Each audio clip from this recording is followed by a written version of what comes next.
ဟုတ်ကဲ့အားလုံးပဲမင်္ဂလာပါရှင်ခေတ်သစ် channel မှာအားလုံးကိုပြန်လည်ကြိုဆိုလိုက်ပါရယ်ဟုတ်ကဲ့အခုတင်ဆက်ပေးမယ့်ဇာတ်လမ်းလေးကတော့ကာကျိုးဖူးစာဆိုတဲ့ဇာတ်လမ်းကောင်းလေးကိုအစားဆုံးတင်ဆက်ပေးမှာပဲဖြစ်ပါရဲ့ရှင်ဟုတ်ကဲ့ဇာတ်လမ်းလေးကိုတင်ဆက်ပြီးချစ်တို့ရဲ့ channel လေးကို like and subscribe လေးနှိပ်ပေးခဲ့ပါအောင်ရှင်ဇာတ်လမ်းအသစ်တွေတင်တိုင်းလေးသိချင်နိုင်ဖို့အတွက်ဖေးနာကနှုတ်တေးခေါင်းလောက်လေးကိုနှိပ်ပေးခဲ့ပါအောင်ရှင်ဟုတ်ကဲ့ကျေးဇူးတင်ပါတယ်ရှင်တောတောင်ရည်မြေတဘာဝတရားတို့ကနှစ်လိုပဲအဖြစ်ဖြစ်လေတမုံထူးခြားနေသည့်ကောင်းကင်ကြီးက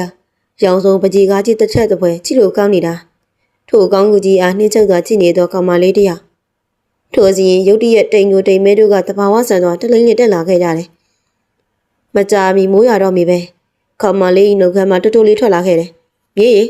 မိုးရွာတော့မယ်အိမ်ထဲဝင်ရအောင်လာဟုတ်ဖိုး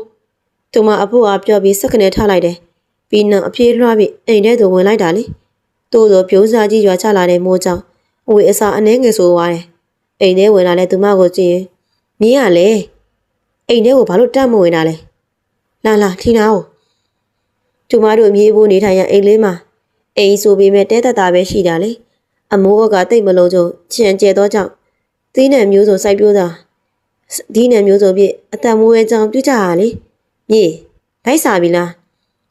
12နှစ်တရှိသေးသောသူမအဖိုးကမေးလိုက်တာလေဟုတ်အဖိုးမိမိပိုက်စာပြီဘဲဟုပြောတလုံးနဲ့ချမောင်ရီငပီးချက်နဲ့စိုက်ခင်းထဲမှာရတော့ဆက်လက်ရက်တို့အားမိန်ချိတ်စွာစားနေသောမြင်းမလေးကိုကြည့်ရင်နဲ့မကောင်းသူများတွေလိုအသားငါလည်းမစားရစိုက်ခင်းမှာရတော့အသီးရွက်တွေပဲစားရတော့မြင်းမလေးကကြည့်စိတ်မကောင်းဖြစ်နေရတာလေတပြင်းတွေသာခဏခဏချရင်ဆန်အိုးတွေကိုမျက်လုံးကရောက်သွားတော့မနှက်ဖြန်အတွက်ဆန်ကမရှိတော့ဟင်းချက်ဖို့မပူရပေမဲ့စားစရာဝမ်းရဝတ်ကြတဲ့ဆန်ကတော့ပူရတယ်လေဒီလိုပဲရှာရတော့မှာပေါ့လေစိတ်ထဲမှာတွေးမိတော့လဲအပြင်သုံးထုမပြောရဲကြီးလေဝါပြီလားဟုတ်အဖိုးကဲမိုးလဲတိတ်သွားပြီဆိုတော့မြေလေးမမစီစသွားတယ်တော့ဟုတ်အဖိုးမိမိသွားပြီနော်ပြေးသွားတော့မြေးမလေးကကြည့်စိုက်ကင်းကတီးတံတွေရောင်းပြီးလိုအပ်တဲ့ဆန်စီဝယ်ရမယ်လေမမရင်မှုရမိမိရောက်ပြီဟုတ်မမဟိုနေ့ကမမတင်ပေးတဲ့စာတွေရှားရလားရရင်တော့ခုလို့ဆိုပြဟုတ်မမသူမမဆိုင်မတော့ပင်စာတွေအကုန်လုံးကိုဆိုပြလိုက်တာလေသူမငယ်ကလေးကညံကောင်းသည်ဘာသာတည်တည်တစ်ခေါက်တည်းကြည့်ပြီးလို့ဆိုနိုင်တာလေမိမိလေးကတော်တယ်စာအကုန်ရတယ်မိမိဒါဆိုမမကိုအကတင်ပြမိမိလေးကအကဝါဒနာပါတာပေါ့ဟုတ်မမစာချင်းချိန်ပြီးအကတင်ပေးမယ်မိမိပြောပြီလေသူမလေးပညာအေးရာရင်မူရာဆိုတော့မိမိကတာဝန်ယူခဲ့ရသည်လေသူမတို့မြေဘိုးဟာစေတနာထားသည့်သူမမှားမိမထင်သူမတို့မြေဘိုးအိမ်နေမနှီးမွေးမို့စာတင်ပေးဖို့သူမကပင်ပြောဆိုလိုက်တာလေရွာထဲမှာပညာလက်တက်အကဘက်မှာလဲမိသမီးတစုလိုဖြစ်နေသည်သူမကမာနကမိုးပေါ်ရောက်နေသည်ဟုပြောကြတယ်တို့ပေမဲ့မိမိလေးတို့မြေဘိုးကိုတော့မာနတွေတိမ့်ထားသည်တည်နာဆက်ဆံပြီးတယ်လေဆန်နေခဲ့ကြတော့သူမတင်ပြီးတော့အကပညာအားစိတ်ဝင်စားလေ့ကျင့်နေတော့မိမိလေးကဲမိမိလေးအနားယူတော့လေနားချိန်နဲ့နားမှာအကပညာဆိုတာထိရောက်တာဟုတ်မမထိတ်စီးပြောင်းသွားတော့သူမအသက်မှာ20ပင်ကျော်ခဲ့ပြီလေချစ်စရာမျက်လုံးအစုံအားပိုင်ဆိုင်ထားသောသူမကအကဝါဒနာပါတလောက်ပါတမီရှင်လေးတယောက်ပဲမိမိလေးကိုအသက်အောက်ပညာသင်ပေးမယ်အကပညာမှာအခြေခံကစပြီးသင်ပြီးပြီဆိုတော့ဒီအသက်အောက်ပညာကလည်းလိုအပ်တဲ့နေရာမှာအသုံးချလို့ရတယ်ကနေလို့အခက်အခဲတစ်ခုဖြစ်လို့တခုကြောင့်ရုတ်တရက်မဖြစ်မနေရလိုက်ရမယ်ဆိုရင်အသက်အောက်ပညာနဲ့ရက်ရင်လူကိုမထိခိုက်စေဘူးထေချာလိုက်ကြည့်ပြီးတော့တခါပြတ်ရုံနဲ့တက်တော်သူမအားရှင်မူရမချီးပြူပဲမနေနိုင်လေကဲမိမိလေးတက်သွားပြီဆိုတော့မမစီနောက်တွေမလာတော့နဲ့မမအရေးကြီးကိစ္စနဲ့ခရီးသွားကြရရှိတယ်ဟင်သူမငိုင်းသွားရပြီလေမြေးနေလဲမိမိလေးရကြည့်ကဲမိမိလေးအိမ်ပြန်တော့နော်မိမိလေးအဖိုးညှို့နေတော့မယ်ဟုတ်မမသူမလှည့်ထက်လာခဲ့တယ်ဟေ့မြေးလေးအဖိုးတီမပြန်လာပြီလားဟုတ်အဖိုးဘာတွေလုပ်နေတာလဲမိမိလုပ်မှာပေါ့ထမင်းစားရအောင်နော်ဒီနေ့အဖိုးကြိုက်တဲ့ဘူးဒီဟင်းကချက်ထားတယ်ငပိရီတို့စရာစုံမဲ့အဖိုးရဲ့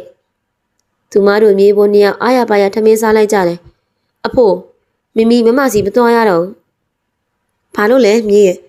မမကခရီးသွားစရာရှိလို့တဲ့မြေးလေးလည်းအသက်ကထိတ်စီးပြောင်းပြီး 20ပြီကျော်ပြီပဲလေ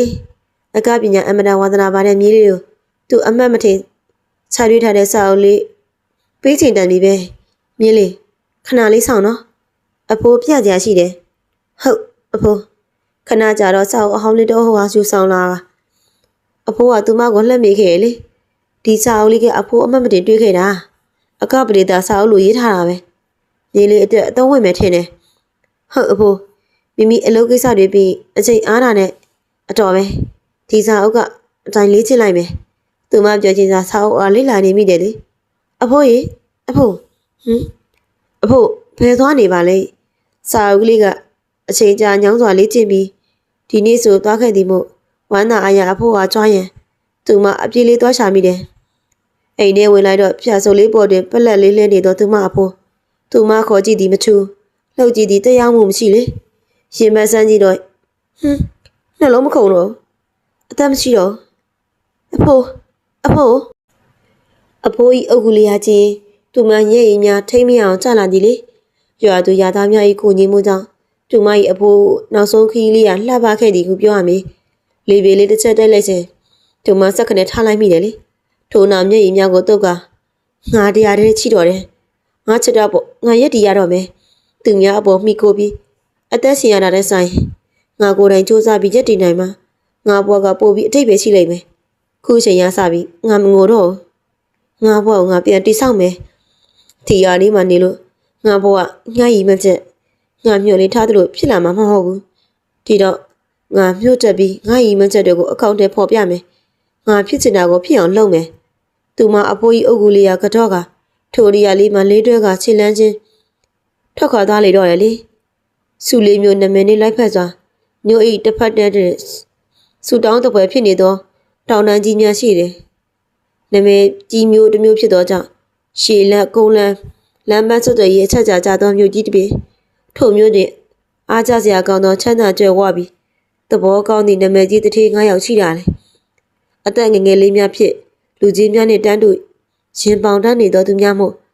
လူအများစိတ်ဝင်စားစရာကောင်းသောသူများပဲအသက်မတိမ်မရေရှိကြသည့်အလျောက်အလုံးခင်မင်းကြတဲ့တငယ်ချင်းများပဲဆယ်ကျော်သက်လေးကြမကလူလက်ပတ်အမျိုးသမီးများအပြိုကြီးများအပြိုဟိုင်းကြီးများပါမကျန်တက်တက်လို့လိုချင်နေသောပြိုတိုင်းကျနှိစီခိုင်လူ9ယောက်ပဲဖြစ်တယ်လေချွေတိုင်းအကတင်တိုင်းကျောင်းနာမည်ကြီးကျောင်းဖြစ်သည့်အလျောက်တတိ9ယောက်၏အုပ်ချုပ်မှုအောက်တွင်ရှိတယ်တချင်းတန်များစွာဖြင့်တက်တက်မဲမဲအကပညာကိုတူအဖွဲ့နဲ့တူပြင်းပြင်းထန်ထန်လေ့ကျင့်နေကြတာတင်တဲ့ကျောင်းတွေအပေါ်ထက်နဲ့အောက်ထက်အကန့်အသတ်ပေါင်းများစွာရှိလျာအောက်ထက်တွေတည်တဲ့ချင်းများပြီးစူညံနေသလားအပေါ်ထက်တွေတိတ်ဆိတ်နေကြရလေတိတ်ဆိတ်မှုကိုဖြိုခွဲလိုက်သူတတိ9ယောက်ထဲတွင်အသက်ကြီးဆုံးဟုတ်ထင်ရသည်ဟိမ့်မီဥပင်ကဲကိုသိန်းနံခမရကတာဝန်ခံဆိုတော့ခမရပဲပြောရမှာပဲဟုတ်ပြောပါကိုဟိသိန်းနံဆိုတော့သူမှရိုးရိုးသေးသေးပြန်ပြောလိုက်တာကျွန်တော်တို့9ယောက်ကဒီကိုတိတ်လာဖြစ်တာမဟုတ်ဘူးကျွန်တော်တို့မှအခြားအလုပ်ကရှိသေးတယ်ခမရကိုကောင်းဆောင်ပြထားတာခမရကိုယုံလို့နော်ကောင်းဆောင်ပြီးသားအောင်ဒီပါအကပြိုင်ပွဲကလည်းလေးလာပဲလို့တော့တာမို့ကျွန်တော်လည်းဒီကိုအချိန်ပေးပြီးမကြာခဏလာကြမယ်ကျွန်တော်တို့ကြောက်ရက်ကုန်းသိန်းကောင်ကိုထိမ့်သိမ်းရမယ်ပြိုင်ပွဲမှာအနိုင်ရအောင်လှုပ်ဆောင်ရမယ်ပြိုင်ပွဲကိုထိမ့်သိမ်းလို့မရဘူးထိုစဉ်အငယ်ဆုံးထင်သားရသည်ဟိမင်းခန့်မှကိုဟင်းပြောတာမှန်တယ်ကိုမေခမည်းသဘောကရောအလဲမှာရက်နေတဲ့မင်းမြတ်ကိုဟူသောသူ့အားလှည့်မေးလိုက်သည်ထို9ယောက်တည်းနဲ့မင်းမြတ်ကိုဟူသောတယောက်မှအဆုရှေရများသည်ကတကြောင်အားလုံးတဲ့အခန့်ဆုံးဖြစ်သည်ကတကြောင်ပြိုမင်းများတဲတဲပင်သူ၏ဩဇာအာဏာမှာတခြားသူတို့အပေါ်တက်ရောက်နိုင်သည်ဟုဆိုရမည်ကိုဟိန်းသဘောပဲလေတခြား2ယောက်ဖြစ်သောမိုးဦးလိုင်နှင့်ဝေဖုံးတို့ကိုလည်းတလဲမေးပြန်တယ်တို့တွေကအတူတူပါပဲကွာဘေးစရာမလိုပါဘူးဟုတ်ပါပြီကိုဦးရခြေတော်ကဒီလိုပဲမေးလိုက်တာပါကဲပါကိုသိန်းနဲ့ခမရလှုပ်ရှားကြည့်တာတွားလို့တော့ပေါ်ရလို့မဖြစ်ဘူးဟုတ်ကိုဟိန်းသိန်းနဲ့ဆိုတဲ့လူထွက်သွားပြီးတော့ကဲကျွန်တော်တို့လည်းနားချင်ရောက်ပြီအိမ်ပြန်ကြရအောင်ကိုဟိန်းကြိုင်တူပင်နှုတ်ဆက်ထွက်ခါလာကြရလေစားတော့တိုင်တဲ့ကြံစစ်တို့အဝေးစားစုပ်စုပ်ပြပြနဲ့ကောင်မလေးတယောက်ရောက်လာတယ်ငါဘိုက်ကလည်းတခွေးမြည်နေပြီဒီဆိုင်မှာစားအောင်မှာပါလေစားပြီးမှရှေးရဲတွေးပြီးလှုပ်ရှားရှိတာလှုပ်တော့မယ်ဟေ့ဝိတာဘေးမှာရက်နေသောစပွဲထိုးမှာသူမအဝေးစားများကိုကြည့်ရင်သူမဟာအထင်သေးသောမျက်နှာဖြင့်ကြည့်ကဘာလဲထမင်းတပွဲကြောက်ကြော်တပွဲနဲ့ အစိမ်းတော်တပဲပြီးစပွဲတို့ကစကားတန်ရင်ကြီးလာသည်ကိုဂယုမဆိုင်နိုင်လောလောဆယ်ဘိုက်ကိစ္စဖြစ်ချရမယ်လေခဏကြတော့စပွဲသူစားတယ်ပြန်လာချသည်ဖိုက်တာအားစားနေတာတကြောင်ဟင်းနယ်လေးမွေးသည်ကတကြောင်အားရပါရဆက်တော့လိုက်သည်လေခဏကြတော့စပွဲဘော်ကစားတယ်များကုံသွားသည်သူမှလည်းဖိုက်ဝါသွားပြီသူမှပိုက်ရဖို့တက်ကအင်ကြီးကရဲကအိတ်ကက်ကိုနှိုက်ပြီးပတ်စံပေးဖို့ပြင်လိုက်သည်သူမှအပေါင်းနောက်ဆုံးခရီးဒီမှာရခဲ့တော့ငွေအနှင်းငယ်ယူလာပြီးမိဟုကြံလိုက်တာလေဟင်းသူမအင်ကြီးအိတ်ကက်တဲ့တေချာပြန်နှိုက်ကြည့်သည်မရှိငန်းငွေလေးဖက်သူယူသွားတာလဲမြို့ဖြစ်သည့်အလျောက်တခိုးပေါ်ဒီကိုသူမမသိခဲ့သွားပြီဘာဗျစားတော့ကတဝါတပြက်စားထားပြီခုမှပတ်စံမရှိကြအောင်စောင်းနေတာလားမြင်အောင်အမိဒါမျိုးတွေကရိုးနေပြီသူမဒေါသထက်စားချင်းကျမမတကယ်ပျောက်သွားလို့ပြောနေတာရှင်မယုံလဲမတက်နိုင်ဟေ့ဘာဖြစ်နေကြတာလဲသူမတို့ဤစုညံမှုကကောင်တာမှာထိုင်နေသောတတိဤနားသို့ပေါက်ကျသွားတယ်ထင်တယ်လှမ်းအော်တဲ့ကြားလိုက်ရတာဒီလိုပါတတိဒီအမိန်းကလေးကစပြီးတောက်ပြီးတော့ပတ်စံမချီတော့ဘူးပျောက်သွားတယ်ဆိုပြီးညာပြောနေလို့ပါတတိဘာရှင့်ဒီမှာကျမတန်ရတန်ကြီးပြန်လုပ်ပေးမှာပါကျမစားတဲ့လောက်ကျမကိုခန်းနိုင်ပါတယ်ကျမအကုန်လုပ်ပေးပါမှာဟေးကောင် तू ပြောနေတာကြားတယ်မလားနောက်ဖေးခေါ်သွားလိုက်ဆေးစရာပကံတွေပုံပေးနေလိုက်ဟုတ်ကဲ့ဆရာစပွဲတို့ကမကြည့်ဘူးတော့လေတတိစကားဆိုတော့မလွန်ဆန်ရဲ့လေသူမအားနောက်ဖေးရေကန်သားတွေပုံဩထားတော့ညစ်ပတ်ပေးတင်နေသည့်ပကံပုံကြီးအားဆေးကြောခိုင်းလိုက်တယ်သူမမငြင်းမိ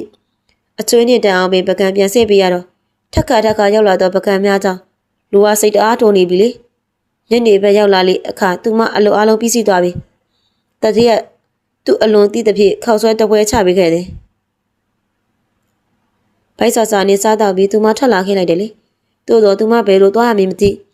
မျိုးကြီးပြကြီးဆိုတော့သူမလိုတော့သူမအပေါ်အလွန်ပင်ကျဲပြောလာရလေရုတ်တရက်အကြံအိုက်နေစဉ်ရှင်း၌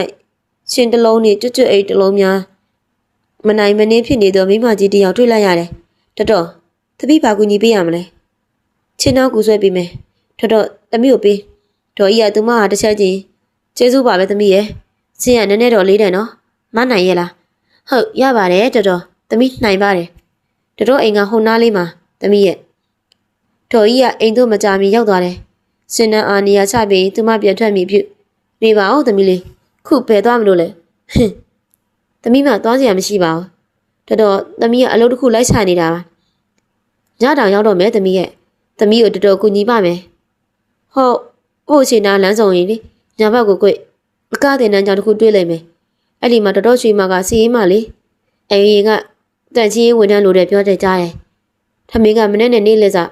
နှစ်ခါကျွေးတာတဲ့လက်စားကတော့ကြာရင်ကြာတို့တက်တယ်တော်စီရင်ပေးလိုက်မယ်သမီးခုပဲသွားလိုက်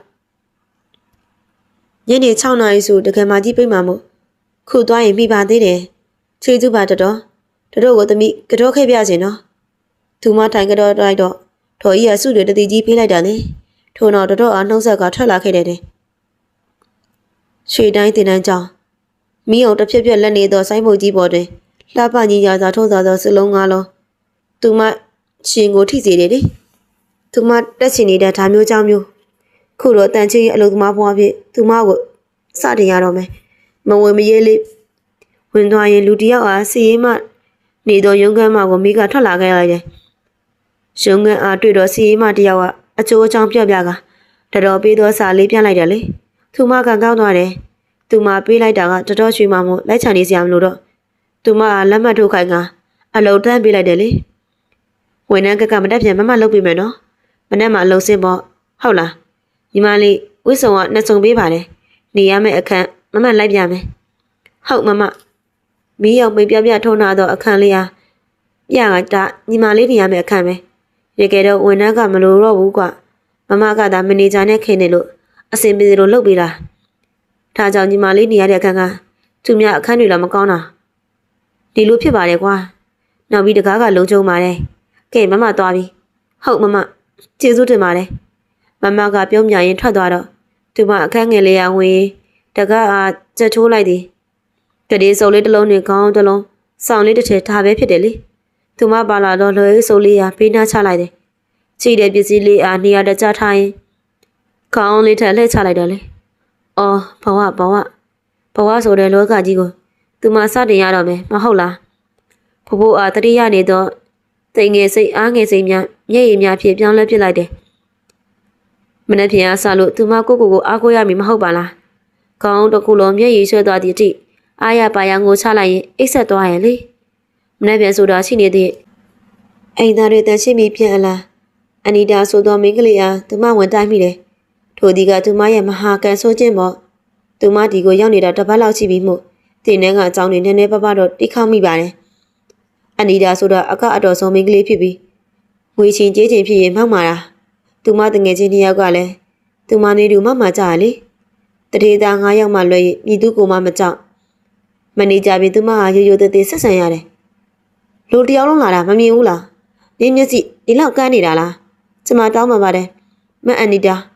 မတော်တဆဘာမတော်တဆလဲနေဒါတသက်မှတ်လောက်တာမဟုတ်လားဟမ်စကားကိုဖြတ်ပြောပြီးသူမရေဘက်အားတွန်းလိုက်တာကြောင့်နောက်အော်လန်ကျသွားတယ်လေ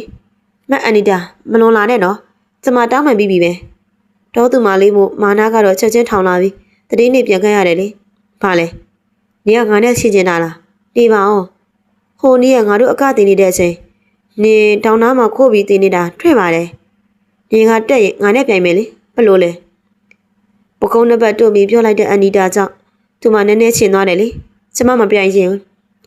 ထိုနေ့ကသူမခိုးကြည့်ခဲ့တာမှန်ပေမဲ့အခြေခံတည်နည်းများဖြစ်လို့စိတ်မဝင်စားခဲ့ပြီသူမတင်ထားတော့စာအုပ်ထဲမှာအခြေခံနည်းနဲ့တူနေသဖြင့်နားလည်လွယ်ခဲ့ရလေနောက်အပိုင်းတွေခုထိမတင်ရသေးပြီသူမကစာအုပ်ထဲကအကပြင်းများတော့ချင်နေပြီမို့တူတူစိတ်ဝင်စားမှုမရှိချေမရဘူးငါပြိုင်ဆိုပြန်ရမယ်ဟဲ့ကောင်းမတွေသူ့ကိုခေါ်ခဲ့လူအများကြီးချစ်တွေစတဲ့စိန်ခေါ်သည်မို့ငကားမှန်းသိအောင်အမောက်ထောင်ပြရတော့မယ်လေတထင်းနန်သားချင်းနဲ့တန်ဆင်လိုက်သူမကုံတိသည်အန်နီတာကအရင်ပြိုင်နေသည်မို့သူမခဏငြိမ်နေလိုက်တယ်လေအန်နီတာပြန်ပြီးအားလုံးကလက်ခုပ်ဝိုင်းပြီးကြတယ်သူမအလဲရောက်တော့ပရိသတ်ဆောက်ထဲမှာနင်းနေပပကကွက်ယူကတန်စင်ချိုးနဲ့စီမျောရင်ကတ်ခုံလိုက်တယ်ဖိသွားသည်မှန်တော့လဲလက်ခုပ်စံထွက်မလာပြီအန်ဟောဟန်ပြီးကြောင်နေကြပြီလူတယောက်တတိပြရက်ကလက်ခုပ်တီးလိုက်မှအားလုံးဝန်းတီကြရလေသူမတက်ပို့ပြီးအားပေးချမ်းကြလို့အန်နီတာကတော့တိတ်ပြီးမချင်နဲ့လူအုပ်ကြီးဆိုတော့သူမဘာမှမပြောနိုင်ပြီသူမထွက်လာတော့အန်နီတာဒေါသထွက်တာကြံခဲ့ရလေတင်တဲ့ကြောင်ကြီးဘို့ရုံခန်းတဲ့တတိသား9ယောက်ဝိုင်းခွက်ကိုစီဖြစ်စကားပြောနေကြရင်အငယ်ဆုံးဟင်းမင်းခန့်ကဟိုရန်သာတို့ထက်ကတင်တန်းသူတင်တန်းသားများအားကြည့်လိုက်တာကိုဦးလာကြည့်ပါဦးခမဘယ်ကောင်မလေးကိုကြိုက်လဲတယောက်ရွေးဟိမီဦးကခေါ်လိုက်သည်နဲ့ကျန်လေးဦးထသွားလိုက်တယ်တယောက်စီအပျော်သဘောပြရွေးချယ်ပြီးချိန်တွင်မိမြတ်ကူကစိတ်ပြီးမဝင်စားချေကိုမင်းခမရွေးလဲလေငါလားမိမြတ်ကူကအိမ်မင်းကကြည့်ပြီးမေးလိုက်တော့ဟုတ်တယ်လေကိုမင်းရဲ့မိမြတ်ကူကတနည်းအားစိုးကြိုက်ကြည့်ကတန်ချီရဲ့အလုပ်သမားလေးကလန်ကျိုးထုတ်ပြလိုက်တယ်ဟင်ဟာဘလို့မှထိမ်မှန်းထားတဲ့ရွေးချယ်မှုကြောင့်ကြံလူများအံ့ဩတင်ကုန်ကြရလေတိုးတော့ကိုမင်းရွေးချယ်မှုဖြစ်တော့ကြောင့်ဘာမှပြန်မပြောမိတော့သမီးကိုဆွဲခေါ်ထုတ်ကနဲ့ကြုံနှလုံးပေးပါညနေခင်းအလုပ်စင်းချိန်တွင်ကျမဝင်နေကြဆိုင်တွင်ဈေးဝယ်နေခြင်းဖြစ်တယ်ဈေးဝယ်ပြီးပြန်လာလှမ်းပဲ့တွင်လူတယောက်လဲကျနေတာတွေ့ရတယ်လေထိလူသိနေတာလားသူများအတွေ့အမြတ်နေတေချာကြည့်ပြီးတော့ဒါတို့တင်တန်းကျောင်းကမင်းမြတ်ကိုဆိုတဲ့သူပဲမဖြစ်ပါဘူးသူအိမ်မြတ်လိုက်ဖို့မှသူအိမ်လေးစားမသိတာကြောင့်ခိုးချဒီချာချပြီးတော့ဟောကျွေပါပြီပတ်စံရည်တွေကလိပ်စာကပတ်စံတွေကလည်းထပ်လိုက်ကြည့်တယ်ဒါဆိုပတ်စံလိုချင်လို့သူဒီလိုဖြစ်အောင်လုပ်သွားတာမလားတခုအညှိုးကြီးလိုဖြစ်မယ်သူမှဘာမှတွေးမနေပဲတက်စီခေါ်ကအိမ်လိပ်စာတန်းတွန်းလိုက်တယ်လေအိမ်ရှိမှာဘဲမိတဲ့ကြောင့်တော်ပုစုံကြီးတစ်ဖက်ကနေပြေးထွက်လာခဲ့တယ်ကောင်မလေးတယောက်နဲ့တခင်လေးကတန်ရာတွေနဲ့ဘလို့ဖြစ်တာလဲသမီးရဲ့မသိဘူးတော်သမီးလမ်းမှာတွေ့လို့အိမ်လိပ်စာတွေ့တာနဲ့လာဖို့တာပါကျေးဇူးပါသမီးရဲ့တော်ကလည်းဟင်းဟိုကြီးတန်းလန်းနဲ့သမီးချက်ထားလိုက်ပါမယ်တော်သူ့အခန်းထဲပို့လိုက်ပါနော်ကျေးဇူးတင်ပါတယ်သမီးရဲ့သူမဟင်းဝင်ချက်ပြီးတတိအတွက်စံပြုတ်ပါလုပ်ပေးလိုက်တယ်လေပြီးနောက်အလုံးချုပ်နေတော့တော်အားနှုတ်ဆက်နေတော့ပဲထွက်လာလိုက်တော့တယ်မွေးနေတာပဲဖာနန်လေးလေတခင်လေးနိုးလာပြီလားဆီယံဝကမကြခင်တတိရတော့မှပြောပြမယ်ဒီလောက်မြန်မှမထင်ဘူးလေဝမ်းသာလိုက်တာဒါစံပြုတ်ပါတခင်လေးသုံးဆောင်ပါအောင်မင်းမြင့်စံပြုတ်အားတောင်းရင်တာဘယ်လိုပြန်ရောက်လာတာလဲကြည့်ဖို့ ဒီညက်ပတ်ပဲအိမ်ပြန်လန်းတွင်ကြော်ကြီးတို့အုပ်စုနဲ့တိုးခဲ့တာအရင်ကအများနဲ့မို့သူ့ကိုနိုင်နေပြီပဲဒီနေ့တယောက်တည်းနဲ့မို့သူခံလိုက်ရခြင်းဖြစ်တာလေစိုးရိမ်နေတော့ကြည်ဘူးမျက်နှာကြောင့်သူကပြုံးလိုက်ပြီကြည်ဘူးဆိုတာငငယ်ကလေးကသူအလိုလိုက်ပြီးတုံနေအောင်ချစ်တဲ့ဒုတိယအမေပါဒယ်ဒီကအချိန်ပြည့်ခရူးဆိုင်မပေးနိုင်ပေမဲ့မိကိုအချက်ပင်ပို့တယ်လေသူလိုချင်ဆုံးပြစ်တာတွေကဒယ်ဒီစီကမရကြည်ဘူးစီကသူကထိန်းချောင်းလာသူဒီရွယ်ထိရောက်လာသည့်အထိဖြစ်တယ်လေကောင်မလေးချောချောလေးတယောက်ပဲပြန်လာဖို့တာဆယ်ပြိုလေးပါတခါလဲသူပဲလှုပ်ပေးသွားတာကြည်ဘူးကအေးနေလို့ပြန်တွေ့ထားတာသူပြန်သွားတာတော့မသိလိုက်ဘူးတခေလေးနဲ့အလုံးချိုးနေတာနဲ့သူနဲ့အားထားလို့ထင်ပါရဲ့ဟင်းတွေလည်းဝင်ချက်သွားသေးတယ်တခေလေးအတွက်ပဲဆံပြုတ်နှွေးနီးစီတော့တော်တော်လေးလက်ရကောင်းတယ်ကြည်ဘူးတော့သူ့လိုမချက်နိုင်ချီကျူးနေတော့ကြည်ဘူးမျက်နှာကကြည့်ကသူပြုံးလိုက်တယ်လေဆံပြုတ်လက်ရထိလောက်ကောင်းနေတာဟင်းဆိုပြောစရာရှိမှမထင်လေကိုမင်းကိုတွေ့ချင်နေပြီကောင်မလေးမင်းဘလို့ပုံစံလေးလဲကံမနဲ့စာစားပြီးဒီမို့သူမအလုပ်ချရသူစကားအကားတင်နေချိန်မှာအခက်ခဲမချိသူမအလုပ်လုပ်ကောင်းတယ်လေတချင်းတန်များဆူညံစွာပြည့်ချိနေသည်ခဏကြာတော့ရက်ဆိုင်သွားတယ်ခဏနားကြမယ်ဟိတာဝန်ခံမှသူ့အချိန်နဲ့သူအတန်ပေးကြံတော့တင်တန်းသားများစိတ်ကြိုက်နားနေရမှာထွက်သွားကြတယ်သူမကတော့မနာနိုင်နားချိန်တော့တန်ကြီးလုံးလာတာအစင်တော့မပြေပါ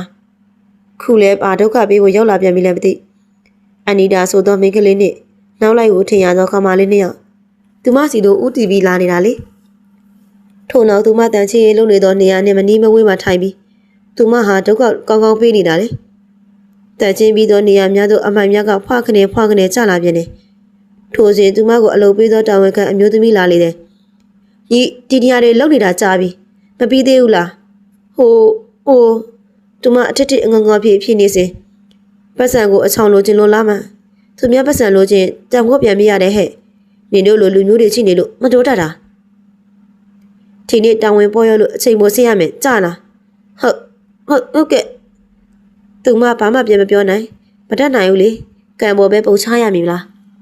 သူမကံကောင်းလာသည်မသိနားချိန်ပြည့်သွားပြီလာတော့တောင်ကဲကြီးအတန်ကြာတော့သူမကြိတ်ဝမ်းသာသွားရဲ့လေနားချိန်ရလဲတန့်ပြေသွားတာပဲစိတ်ညစ်ပအန်နီတာတယောက်ပြောနေသည်ကိုဘေးကနှစ်ယောက်မှထောက်ခံနေတာလေဟုတ်တယ်နော်ပြင်ပွဲရက်ကနီးလာလေရှင်နေခုံတာပဲတအားကိုပဲတို့ပြန်ရမယ်ပြန်ခဲ့ပါကထားတော်တယ်လို့ပြောတဲ့ကြတယ်သူတို့အကြောင်းကလည်းနှမေကြီးတာပဲတဲ့ကောင်မလေးတွေပေါ့မနေနဲ့တော့နော်ဟိုမှာနေတို့ဖို့ရလာနေပြီအေးပါဟဲဘေးလူများမှဘာဖြစ်တာလဲအန်နီတာခြေတော့ဘာဖြစ်သွားလဲမသိဘူးခုနကအကွက်ကချော်ကြပြီးခြေတော့ထိသွားတာလေဆေးလူလိုက်အစစ်စစ်နဲ့ကိုက်နေတဲ့ဆရာဆေးလူထားတယ်ညီတို့ဖြစ်လိုက်ရင်လေအရာရာနဲ့အကြောင်းကြောင်းကြီးပဲပြေမေကနီးလာပြီးခယူးဆိုင်ကြလေခေါင်းဆောင်ဆရာမအပြစ်တင်နေကြတာကဲကျန်တဲ့လူတွေစမယ်အန်နီတာထွက်လာလိုက်သူ့နေရာကိုဖယ်ထားလိုက်သူ့နေရာကမြင်တော့အစားဝင်မဲ့သူမရှိဘူးနောက်အကွက်တွေကြသူမမပါပဲကျင့်လို့မရဘူးဟုတ်ဆရာတချင်းနဲ့ပြက်လွင်လာပြန်ပြီခဏကြာတော့ဆရာအန်နီတာအချင်းနေမကောင်းဆရာတအားခိုက်နေတယ်လို့ပြောနေတယ်ဆရာနာနေလို့တဲ့သူမတန်ချင်းလုံးရမှာဆရာသမီးကြည့်ပေးပြစေထို့သူမအထင်သေးသွားချင်းသူ့ကိုခေါ်သွားလိုက်ငါခဏနေလာခဲ့မယ်ဟုတ်ဆရာလာညီမလေးသူမအားခေါ်ကအန်နီတာစီသွားလိုက်တယ်လေမအန်နီတာညီမကြည့်ပေးပြစေသူမဘာမှပြန်မပြောသူမပရိသတ်စာအုပ်ထဲကအတိုင်းအကျော်နှစ်ခုအားတစ်ပြိုင်နက်ဖိနှိပ်ပြီးရှေ့မျက်စိနာတစ်ဝိုက်နှိမ့်နေပေးပြီးဆေးလူပြလိုက်တယ်လေတတ်တာရဲ့လားမအန်နီတာတော်တတ်တာလာတယ်ပတ်စပ်ပြားမှာကျေးဇူးတင်ပါလဲလို့မပြောအန်နီတာအဆင်ပြေလားဟုတ်ပြေပါတယ်ဆရာမအန်နီတာအတူယူဆိုင်ဖို့တော့လိုမယ်နော်ညတစ်ခါဖြစ်ရင်ကုမရတော့ဘူးအန်နီတာမကြင်မနှမ်းနေကြည့်နေသည်ကိုသူမဘာမှမပြောပဲအလိုက်သိတာထွက်ခါလာခဲ့လေသူမပြောတာအလေးမထားတော့စိတ်ထဲမကောင်းအဲ့လိုဖြစ်ရင်နောက်တစ်ခါကုမရတော့ရေးထားသည်သူမသာအသက်အောက်ပညာတက်ရင်ဒါမျိုးဖြစ်တာတွေကိုခံနိုင်ပြီဖြစ်ပဲပို့တတ်တာတော့တောင်းအောင်လောက်နားလိုက်နေတာဟုတ်ဆရာဟိုကောင်မလေးကတော်တာပဲနော်သူကူပေးလိုက်တာကောင်းသွားတာဆရာတွေတော့မရဘူးရဲ့အန်နီတာဘေးနားမှာတိုးလေးပြောနေတော့တင်ချမ်းသားများအားအမလီငါနှိပ်ရင်လည်းဖြစ်ပါတယ်သူလုပ်ပေးမှာမဟုတ်ပါဘူးအန်နီတာတကားဆက်မပြောချင်ရင်ထွက်သွားကြပြီလေသူမဆိုင်တွေလိုအပ်တဲ့ပစ္စည်းလေးတွေဝယ်ရင်လှည့်အချက်ជីနဲ့ မိမြက်ကိုဆိုတော့လူအားတွေ့လိုက်တယ်သူကတော့ជីជីအားတွေ့လို့လိုက်အဖို့ပြန်ထွက်မိအပြုជីជីဟဲသမီးလေးဆိုတဲ့အတန်ကြောင့်မိမြက်ကိုလှည့်မကြည့်ပဲပြန်လဲလာကကြည့်ဘူးသူကတခင်လေးအသက်ကိုကယ်ခဲတဲ့သူလေကြည့်ဘူးကတော့တတိယနေတာဟုတ်သမီးလည်းတတိယပါတယ်ဒါနဲ့မင်းနာမည်ကမင်းကိုမြင်ဖို့တို့ပဲကျမနာမည်ကမင်းဘာမှအလုပ်လုပ်တာလဲအကားတင်တန်းကြောင့်မှတန်ချင်းလုပ်တာပါမှတ်မိပြီသူချက်ချင်းမှတ်မိသွားတယ်လေသူရေးဆွေခဲ့တဲ့ကောင်မလေးခုအဲ့မှမလုပ်တော့နဲ့ကိုတို့အိမ်ကိုလိုက်ခဲ့ကြည့်ဘူးမှဟုတ်တယ်သမီးလေးကြည့်ဘူးနဲ့တူတူနေနော်ကြည့်ဘူးလေသမီးလက်ရစားချင်တာနဲ့အကျော်ပဲဟိုလေဘာမှဟိုမနေနဲ့လဲခဲ့ရမယ်နော်ဟုတ်ကဲ့သူမတို့ဈေးတွေအတူဝဲကြပြီအိမ်ပြန်လာကြရလေဟိုက်ချပါမွေးလို့ပါလားကိုမင်းကအနက်ခံကောင်းတဲ့ထင်ပါထမင်းစပွဲပေါ်မှာထိုင်ရင်လာလေးကြည့်ဘူးရောမေရောတခါတည်းဆောင်စားနောက်မှစားမယ်တခင်လေးရဲ့ကြည့်ဘူးမစားတော့သမီးလေးဝင်စားလိုက်တော့သမီးလည်းမစားသေးဘူးကြည့်ဘူးနဲ့မှအတူတူစားမယ်လေမစားချင်လည်းနေကြဗျာကျွန်တော်ကတော့ဆွဲပြီးဖြို့လူဆိုတက်ဆိုသူမပါလာသားကြောင့်ထမင်းဝိုင်းလေးဆိုပြနေတာလေဘေးနားမှာနေရင်သူတို့အတာကိုခရုတဆိုင်လှုပ်ပေးနေတာကိုကြည်နေမိပါတယ်ကြည့်ဘူးမှတခင်လေးတော်တော်စားရဲ့နော်သမီးလေးလက်ရတော်တော်စားကောင်းလို့တိုးပကံကုန်နေပြီစားကောင်းလို့ပါကြည့်ဘူးရဲ့ဒါတော့ကျွန်တော်မဝသေးဘူးကြည့်ဘူးတို့မကြမ်းမဆိုးလို့အမလေးတခင်လေးရဲ့ဝအောင်စားပါကြည့်ဘူးတို့ကဖြစ်တယ်လို့စားလို့ရပါတယ်ဒါနဲ့မေဟုတ်ကိုမင်းမေဘာလို့လုပ်တယ်လဲဝါဒနာရောပါလဲကျမအကဝါဒနာပါပါတယ်ကိုမင်းအလုပ်ကတော့ဘာခက်ခဲရအောင်လုပ်တတ်ပါတယ်လုပ်နိုင်သေးဟုတ်ပြီးတော့ခုကိုအတွေ့ရမှုလို့ပေါ့အကဝါဒနာပိုင်းကိုလိုเจ้าမှာထည့်ပေးမယ်ဖြိုင်ဝဲကလည်းသိမလို့တော့ဘူးလေဟုတ်ဒါဆိုကိုမင်းရဲ့အတိုင်းမိခံပို့ကိုကြည်လို့ရတော့မှာပေါ့ဟိမနေ့ပန်ကြရင်လိုအပ်တာတွေဝယ်ပေးဖို့ကိုနေစေးသွားကြမယ်နော်အဲ့ဒါမိုးလေးနာနဲ့ဆင်းသေးလောက်တာဟုတ်ကိုမင်းမိုးလေးနာနဲ့ဆင်းသေးဖြစ်နေတော့သူမဟာသူအကျင်းနဲ့စာပြောလိုက်မိတယ်လေအဝေးစားရေရမရှိသေးမို့အတော်အတန်ကောင်းလို့တော့ဝတ်စုံလေးကိုရေးကဝတ်စင်သားသေးပဲလေတွားရအောင်ဟုတ်ထုံတော့ကြည့်ဘူးဒီနေ့ကျွန်တော်တို့အပြင်မှာစားမှာနော်ဒီနေ့တော့ကြည့်ဘူးတယောက်တည်းစားလိုက်ဟုတ်တခင်လေးဒီနေ့သမီးလေးလက်ရငတ်ပြီပေါ့သူမပါညကြသမီးချက်တွေးမှာပေါ့ကြည့်ဘူးရဲ့ဟုတ်ပြီသမီးလေးကဲသွားကြတော့ဟုတ်နှစ်ယောက်သားပြိုင်သူအတန်ထွက်လာရင်ဆိုင်အကြီးကြီးညမြင်ကွင်းထဲတွေမမြင်ဘူးတဲ့အထူးဆန်းတွေ့မြင်နေရတော့သူမတယောက်ခေါင်းမူးလာရတယ်လေကိုမင်းရဲ့ကျမခေါင်းတွေမူးလာပြီမရောက်သေးဘူးလား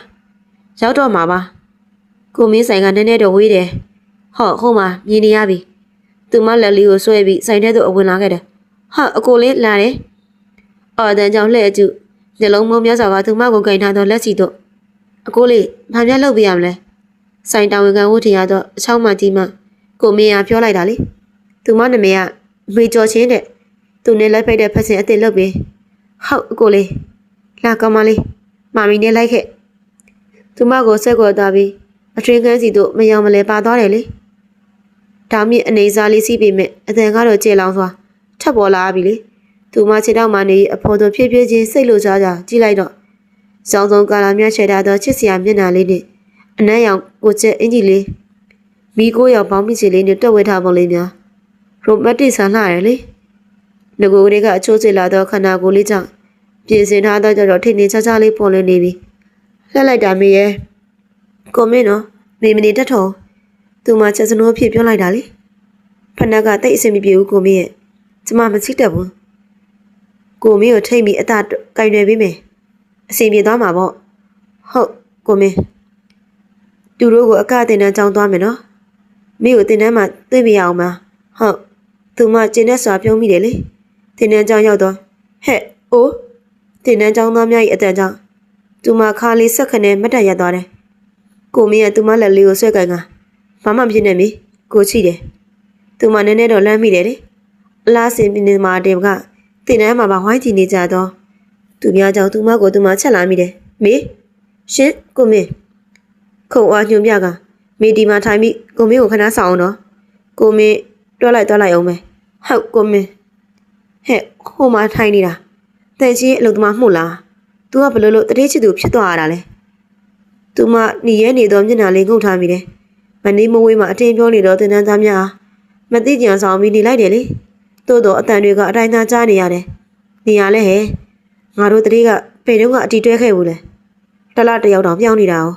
ဒီလိုတိုးသူမှဆိုတပတ်တောင်ခံပါမလားဟင်မကြားကျင်ကြားနေတော့အတန်များကြောင်ဝင်းနဲ့သွားမိတယ်လေ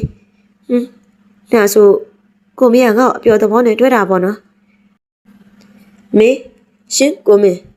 ပခုံးပေါ်လာတင်လာတော့လက်ရစညသူမလန့်သွားတယ်လေဘာဖြစ်နေတာလဲမေအသားတွေတုံနေပါလားဘာမှမဖြစ်ပါဘူးကိုမင်းစိတ်ချင်လို့နေမှာပါလာကိုမင်းရုံးခန်းနဲ့သွားရအောင်ဟုတ်သူမအားခေါ်ကရုံးခန်းသို့ထွက်သွားခဲ့လေထို့နောက်ခလုံးတစ်ခုကလှိမ့်လိုက်တာမချခင်တာဝန်ခံခေါင်းဆောင်ဝင်လာခဲ့တယ်လေကိုမင်းကျွန်တော်ရောက်ပါပြီကိုသိန်းနဲ့သူ့နမေအမေကျော်ရှင်းနဲ့တင်နန်းသားအစ်သူ့ကိုအကောင်းဆုံးတင်ပေးလိုက်ဟုတ်ပြီလားဟုတ်ကိုမင်းသူမနေ့ကျတင်နန်းတက်လိမ့်မယ်အစီပြန်လုပ်ပေးလိုက်ပါပြန်ဝဲဝင်ဖို့အဖွဲ့ဝင်ရေးဆွဲပြီးသားပါလားဟုတ်ကိုမင်းကျွန်တော်စီစဉ်ထားပါတယ်မိကိုတင်တော်မနေရာထည့်ပေးလိုက်ကိုမင်းအဲ့ဒါကတစ်ဆိုတော့စကားပြင်မစုံသေးဘာလဲခင်ဗျာကျွန်တော်ပြောသလိုမလုပ်ချင်ဘူးလားကျွန်တော်မိကိုယုံတယ်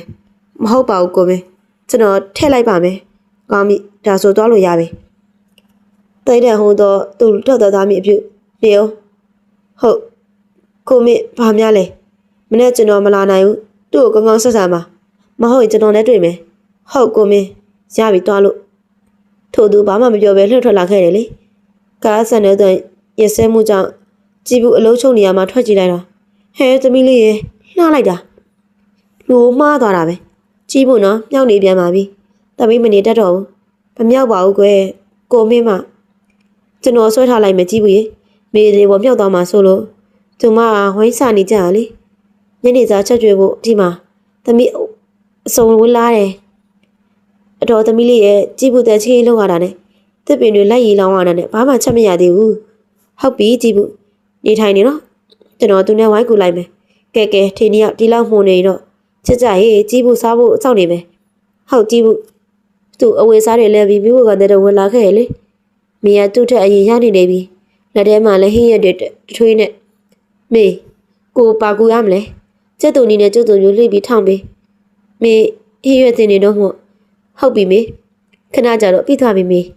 ဘာလို့ရအောင်မလဲပဇွန်ထုတ်ရေးသွားစီပေးပြီးအပေါ်ခုံလေးနှွာပြီးမိယုတ်တီထောင်ပေးကျမဒါလေးပြီးပဇွန်ထုတ်ဟင်းချက်မလို့ဟုတ်မေကိုလှုပ်လိုက်မယ်နော်ငရုတ်တီထောင်နေဘာဖြစ်တာလဲကိုမေငရုတ်တီဝင်သွားလို့မေဟုတ်လားလာကျမကြည့်ပေးမယ်သူ့မျက်လုံးလေးကအသားရခိုင်ကြည့်လိုက်တော့အမေဖြတ်ခဲ့တဲ့လမ်းလေးတော့သူ့ကြောင့်သူမလက်ပြီးနှုတ်ဆုပ်လိုက်တယ်လေကိုမေမကောင်းကွာဟေ့မကောင်းလားမေကိုမေကတော့ကောင်းနေဟိကိုမေနော်တွားလူဆိုကြီးကိုမေကဆိုးလို့လားမဆိုးပါဘူး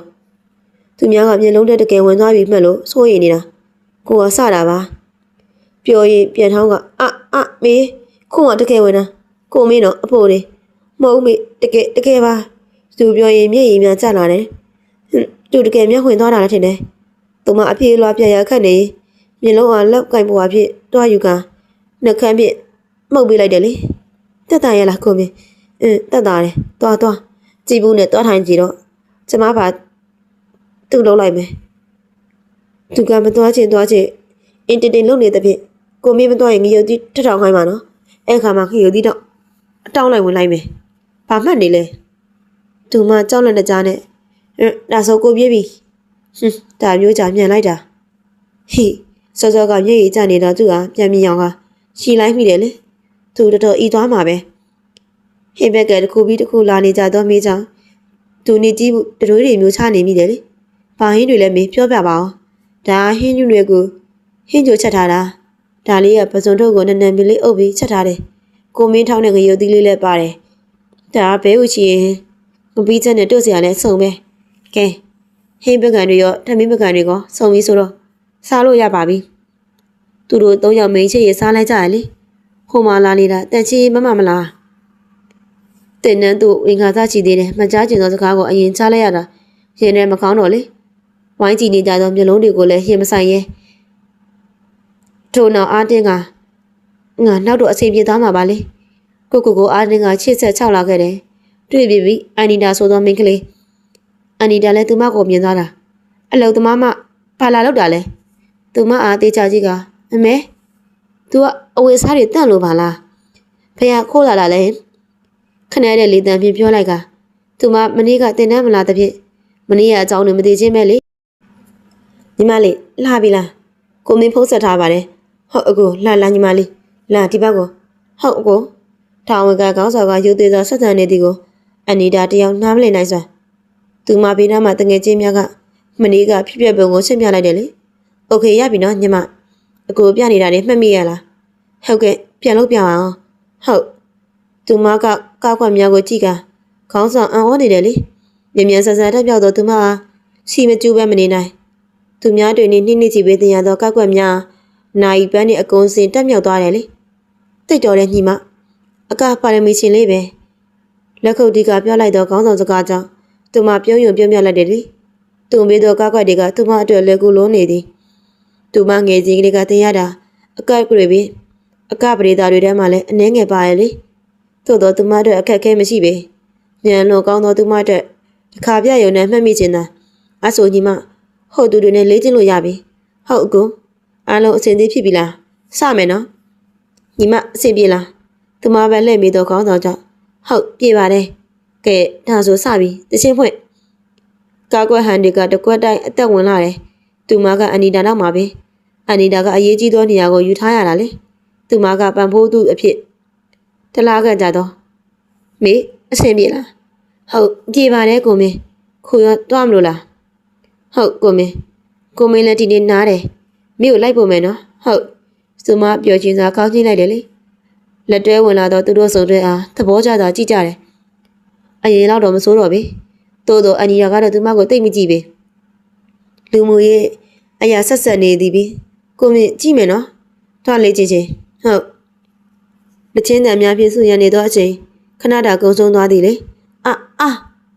သူမကိုမင်းစီတို့သွားမိအပြုသူမနောက်မှာအော်တန်ကြောင့်လှည့်ကြည့်လိုက်တာအနီတာဘာဖြစ်သွားတာလဲသူမကဘာမှမပြောမိရမကြည့်ရဲပဲခေါင်းငုံထားတယ်လေအနီတာမျက်နှာပေါ်ကမျက်ရည်တွေကအတိုင်းမဲ့စွာချိနေပြီမိရကြည့်မြတ်တဲ့ပြီတချင်းတန်ဆုံးသည်နဲ့မိရလိုက်ကပညာပေးဖို့ပြင်သို့တော့အနီတာစိတ်ထဲမိရဆုံးမခြင်းသိက်ကနေရာယူထားတဲ့ပြီ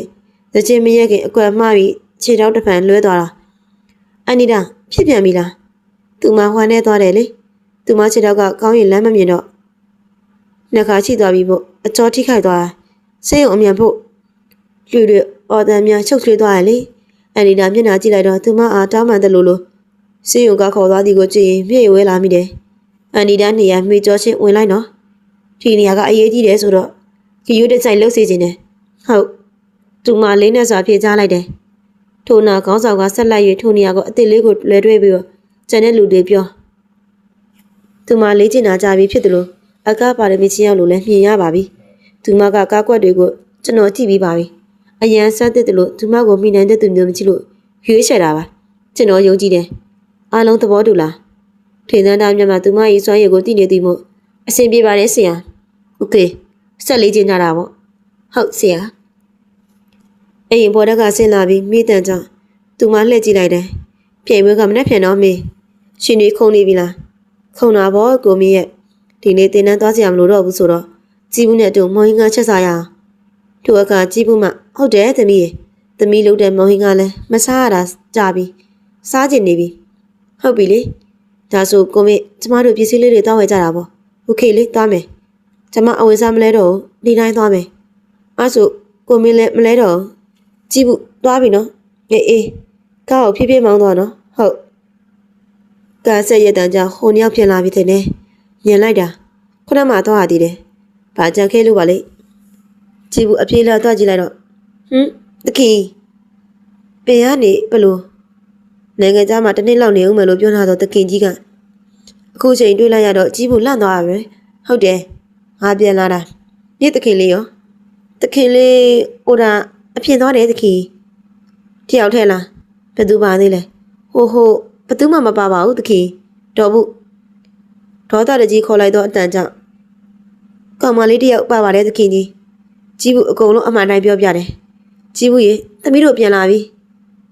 ကျွန်တော်တို့တော့လာမကြည့်တော့ဘူးကြီးဘူး အေခဲနဲ့ဝင်လိုက်တော့ဖေဖေဟုတ်တယ်ငါပဲမင်းတွေးနေကြလို့ပြန်လာတာခိုးချစ်ချင်းအခန်းထဲဝင်တော်ဟုတ်ခေါ်သွားဟာဖေဖေရလဲစကားမစင်နဲ့တော်ဘူးခမရကိုပြောနေတာကြားလားဟုတ်တခင်ကြီးဒေါသအားသူသည်၍လာတခင်လေးအခင်းထဲတော့ဟောလာပါကြည်ဘူးဆွဲခေါ်သွားလိုက်တယ်လေဒီမမိန်းကလေးမင်းအချက်မရှိဘူးလားသူများအိမ်ပေါ်တက်နေရအောင်ငါသားနဲ့တန်လို့လားမြို့နေပြန်ကြည့်စမ်းခုချက်ချင်းငါအိမ်ကထွက်သွားစကားတန်းတွေကြီးပဲစက်တိုက်ပြောလာတော့ကိုမင်းဖေဖေကြောင့်သူမဘာမှပြန်မပြောနိုင်အောင်မင်းတက်နေမိတယ်လေချီမကျဲပြန်တော့အဆောက်အုံကြီးတစ်ခုတနေရပြအကပြိုင်ပွဲကျင်းပရနေရတစ်ခုလေပြိုင်ပွဲပင်အလုံးအဖွဲလိုက်အတီးတီးနေရယူကြရပြီအကောင်ဆုံးအကျော်ကြားဆုံးចောင်းများမှပြန်ဝင်ကြတာသူတယောက်နဲ့တယောက်လေးစားကြရလေရွှေတိုင်းအကတင်တန်းចောင်းပိုင်းရှင်များဖြစ်ကြသည်နာမည်ကြီးတထိတ်လေး9ဦးမှလည်းတက်ရောက်နေကြပြီဖြစ်တယ်အစီအစဉ်ကြီးညာသူမှကျွန်တော်တို့ပြိုင်ပွဲမှာပြိုင်ပွဲဝင်ចောင်း6ចောင်းပါမယ်3ចောင်းပြိုင်ပြီးတနာရီခွဲနားပြီးနောက်ထပ်3ចောင်းထပ်ပြိုင်ပါမယ်ပြိုင်ပွဲဝင်အမှတ်တွေကိုဟိုချင်းမှာထိုင်နေတဲ့ဒိုင်လူကြီးတွေကပဲပေးမှာပါကဲအစအဆုံးပွဲဥထွက်ကတော့အောင်မြင်မနီចောင်းပဲဖြစ်ပါတယ်ကြိုးဆိုပါတယ်လက်ခုပ်တယ်များဆူညံစွာထပ်ပေါ်လာသည်လေမိမြက်ကိုဒီလက်ခုပ်တီးနေပေမဲ့စိတ်ထဲမှာမီးလိုပူလောင်နေမိတယ်မေဒီဘဲကိုဝင်ရောပြိုင်ပြမလားအတွေ့များခရဲရိုက်နေတယ်လေတခုပြီးသွားတော့ပွဲစဉ်များအားစိတ်ထဲမှာမရောက်သူတို့เจ้าကနောက်ဆုံးမှသာပြန်ရမည်ဖြစ်တာလေ3ချောင်းပြန်ပြီးတော့တနာရီနားရတယ်ကိုမီးတို့เจ้าမှာပြန်ဝဲဝင်များကစိတ်လေးနေတယ်လေအဖွဲလိုက်ဆွေးနေကြတယ်တို့ဘယ်လိုလုပ်ရမလဲအန်ဒီတာလည်းမရှိဘူးမေကျော်ချင်းလည်းမရှိခေါင်းဆောင်လည်းခေါင်းတွေတစ်ခါနဲ့ထိုးစင်းခေါင်းဆိုးနဲ့လူတစ်ယောက်ဝင်လာပြီကိုကျမဝေးရမယ်အင်ကြီးသူမပြောရင်ခေါင်းဆိုးအားဆုတ်ပြလိုက်တာဟဲဟာအော်ဟန်အထင်သားမေကျော်နေပြန်လာတယ်နော်ထီအောင်မအော်ပြောလိုက်သည်ဝမ်းသာပီတိဖြစ်သောမျက်နှာပေါင်းများစွာဒီမှာခေါင်းအားဖြည်းဖြည်းချင်းညှိရင်တနာရီခွဲဆိုတော့အချိန်ကာလကဘာမှမရှိတဖြည်းဖြည်းနဲ့ကုံဆုံးသွားပြီလေပွဲပြန်စပြပြီရွှေเจ้าနိုင်နဲ့ပြန်ရင်ဆိုင်เจ้าဖြစ်တော့မင်းထက်သာเจ้าမှာအဓိကပြိုင်ပွဲဝင်တရားဖြစ်တော့ခရီးရဲ့ဒီအဖွဲ့ဝင်တွေအားလုံးနေဆွေးနွေးနေကြတယ်သူမကချွေးတန်းเจ้าကမေဆိုတဲ့တယောက်ကနာမည်ကြီးတယ်ဆိုပဲသူတို့เจ้าကတို့နောက်မှာမဟုတ်လားသူတို့မပြိုင်ခင်အတရာကိုတည်တည်ချာချာမလုံစားနိုင်အောင်စီစဉ်ထားရမယ်ဒါဆိုတို့เจ้าနိုင်မှာပဲကဲအချိန်ရလဲနီးနေပြီဆိုတော့လီတာငါနဲ့လိုက်ခဲ့ကျန်တဲ့လူတွေကလေးကြည့်နေကြရလေသူတို့တွေဘာမှမပြောလေးကြည့်နေကြတာပဲလီတာလဲလမ်းချောက်ရင်ခရစ်ရဲ့နင်သူ့ကိုမြင်ဘူးလို့လားမြင်ဘူးတယ်ငါစီကသူတို့เจ้าကိုအလို့ရှိတို့တော်တော်ငါ့ကိုခေါ်သွားတာသူတို့လေးကြည့်နေတဲ့အခွက်တွေကလည်းအရှားမိုက်တယ်အဲ့တဲ့ကမေဆိုတဲ့တယောက်ကနာမည်ကြီးပဲအဲ့တော့ခရစ်ရဲ့နင်ဘာလုပ်မလို့လဲသူတို့နဲ့မိတ်ဆက်ပြီးဒီအချိုရည်ဘူးလက်ဆောင်ပေးမယ်လို့နေမဲခုနကဒုက္ခပေးမယ်ဆိုခုဘလို့ဖြစ်တာလဲဟုတ်တယ်လေဒီအချိုရည်ဘူးထဲမှာအကျော်တချို့ခဏရဆိုင်သွားတဲ့ဆေးပါတယ်ဟာခဏဆိုပေမဲ့နဲရှိမှာပြန်ပြေလို့ရတာမရှိရင်တစ်သက်လုံးဒုက္ခိတဖြစ်သွားမှာဒီဟာကြီးကလည်းကြောက်စရာကြီးညီညီစနေတာအိမ်တွေရေမပြတ်စေနဲ့ဒီမှာမိတယောက်ခေါင်းဆောင်ပြေသောဝတ်စုံလဲပြီးပြန်အလာရှိမှမိန်းကလေးနှစ်ယောက်ခေါ်တဲ့ကြောင့်ရက်ကြည့်လိုက်တာထို့နောက်ပချိုက်ပေါ်နေသောမိန်းကလေးမှပြုံးပြကတို့နာမည်ခရစ်ရဲ့ပါအချိုရည်ဘူးလေးလိုက်ဝင်နေတာယူလို့တွေ့လို့အချိုရည်ဘူးပေးမလို့မိမဟောဟုတ်ကျေးဇူးတင်ပါတယ်နော်ရေစာနေတာနဲ့အတော်ပဲသူမပေးသောအချိုရည်ဘူးဟာအဖုံးဝင်ကတောက်လိုက်တယ်လေတို့ခွင့်ပြုအောင်နော်ဟုတ်ညနေမှာအပြုံးများစွာတို့အမေတယောက်မမြင်လိုက်ဘူးသူတို့နှစ်ယောက်ထွက်သွားပြီးမကြခင်ခြေထောက်မှာစက်ကနေနာကျင်သွားရတယ်လေဟမ်ဘယ်လိုဖြစ်တာလဲအကျော်တွေဆိုင်နေပြီမဖြစ်ဘူးငါအသက်အောက်ပညာနဲ့ဖြေမဖြစ်မယ်မေသူမကလှုပ်ချက်ပြန်ဝဲဝင်ချိုးကလာခေါ်နေလေငါတို့အလဲရောက်တော့မယ်နေဘာလုပ်နေတာလဲကောင်းသွားပြီတော်သေးတယ်အချိန်မီသေးလို့ဘာမှမဖြစ်ဘူးညောင်းလို့လာထိုင်နေတာသွားမယ်လေမကြမီအစီအစဉ်တင်ဆက်မှုမှခုတခါအလဲကြတော့ကျွတ်တန်ကြောင်းပဲဖြစ်ပါတယ်လက်ခုပ်တန်တွေကြကခုံမင်းတယောက်မိကိုသာချနေမိတယ်လေအဖွဲဝင်နေတက်လာတာရင်ခုန်နေသည်သူမျောလေးနေသူမပါစေလို့ဆူတောင်းရင်ဆူတောင်းပြည့်ခဲ့သည်ဟုဆိုရမှာပဲမေးလာတယ် ညင်သာသောနှကမ်းများလေးမှထွက်လာတာလေကာကွယ်အစမ်းများဖြင့်ကပြနေသောသူမအဓိကနေရာကိုပိုင်နေစွာချုပ်ကိုင်နိုင်နေလေအမှန်ပေးသောထိုင်လူကြီးများဖြင့်သဘောကျတာကောင်းတဲ့ညင်ညင်ဖြစ်နေသလောက်ခရီးရဲ့တယောက်စိတ်တူနေရတယ်ခရီးရဲ့ဒါဘာလို့ဖြစ်တာလဲလီတာမေးသူကိုပြင်စိတ်တူသွားခြင်းငါလည်းမသိတော့ဘူးဟာသူကပိုတောင်လန်းလာသလိုပဲငါခက်တဲ့စိတ်ကအမှန်ပါစဉ်းစားလေချုပ်လေပဲကဲအမတ်တွေပေါင်းမိပြီဆိုတော့ကျွန်တော်ကျင်ညာပါတော့မယ်ပရမစုကြီးကိုရရှိသွားတာကတော့အကွက်ဆန်းများနဲ့ဖြတ်ပြေးခဲ့ရတဲ့ရွှေတောင်းနိုင်ကျောင်းကပဲဖြစ်ပါတယ်စုယူရဲ့စင်မြေပေါ်သို့ကြားရောက်ပေးပါခမရအဖွဲလိုက်တက်လာကြတယ်မေဘယ်ရောက်သွားတာလဲစုယူရဲ့တက်အဖွဲတဲ့မေတယောက်ထက်ပါမလားပဲသူရင်နဲ့ထိတ်သွားတယ်လေတောင်ကုန်းမမို့လေးပေါ်တဲ့အုတ်ကူလေးတစ်ခုတို့အုတ်ကူလေးပေါ်တဲ့ထောပန်းလေးများလှပစွာစီထားတယ်လက်ဆက်တော့တင်းရင်ကအုတ်ကူတစ်ဝိုင်းပြည့်ပြည့်စွာပြုံးမြတ်နေလေထိုအုတ်ကူလေးနားတွင်ခေါင်းမလေးတယောက်ထိုင်နေတာသူမဘသူမှမသိအောင်တိတ်တဆိတ်လေးထွက်လာကသူမရွာသူပြန်လာခဲ့တာလေ၄လလောက်ရှိပြီသူ့ပေမဲ့ကိုမင်းကိုအခုချိန်ထိမေ့မရသေးဘူးနားထဲတွေခေါ်တန်းကြားရောက်စေမေခေါ်တန်းလေးကညှင်သားသွားသူမဝမ်းသာသွားကစက်ကနေခေါင်းမော့လိုက်တော့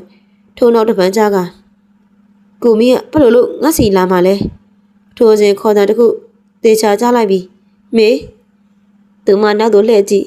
အနောက်တိုင်းဝတ်စုံနဲ့မျက်ဝန်းနဲ့ကြီးတွေနဲ့ခန့်ညားစွာရက်နေတော့ကိုမင်းလိုက်လာတာလားဝမ်းသာပြီးကြားတဲ့မျက်ရည်ကအတိုင်းပဲစွာထို့နောက်ကိုမင်းရီကိုနဲ့တိုးရင်ကငိုချလိုက်တယ်လေမေရဲ့လွှမ်းလိုက်တာမေပိန်သွားရဲ့နော်သူမအားရပါရငိုပြီးကိုမင်းဒီကိုအလဲလာတာလားမဟုတ်ဘူးကိုမင်းဟော်ဒီရကောင်မလေးနဲ့တက်တက်လုံးတွေကိုလိုက်လာတာတကယ်နော်ဆဲကဲဗျာကဲကွာပို့ပြီပျော်ရင်ထူလိုက်တာလေသူကသူမလက်လေးရပြက်ကနေနှမ်းရင်ရှင်ခွင်တွေထွက်ပြီးထလိုက်မိတယ်အငုံမျက်လုံးအပြုံးမျက်နှာနဲ့ပျော်နေသောသူချစ်သူနဲ့ရှင်ကုန်တန်ကိုစီပြီးချစ်ချင်းတွေကအတိုင်းစာမဲကဲတစ်တို့ဇလန်းလေးရလို့ထီမာနေပြီးဆုံးသွားပြီနော်ဟုတ်ကဲ့ဇလန်းလေးအဆုံးထိလိုက်ပါနားဆင်ပေးကြသူတိုင်းကိုလည်းအထူးပဲကျေးဇူးတင်ပါရဲ့ရှင်နောက်ထပ်ရောဘလို့ဇလန်းကောင်းလေးများနဲ့ထပ်လာအောင်မလဲဆိုတာကိုစောင့်မျှော်နားဆင်ပေးကြပါအောင်လို့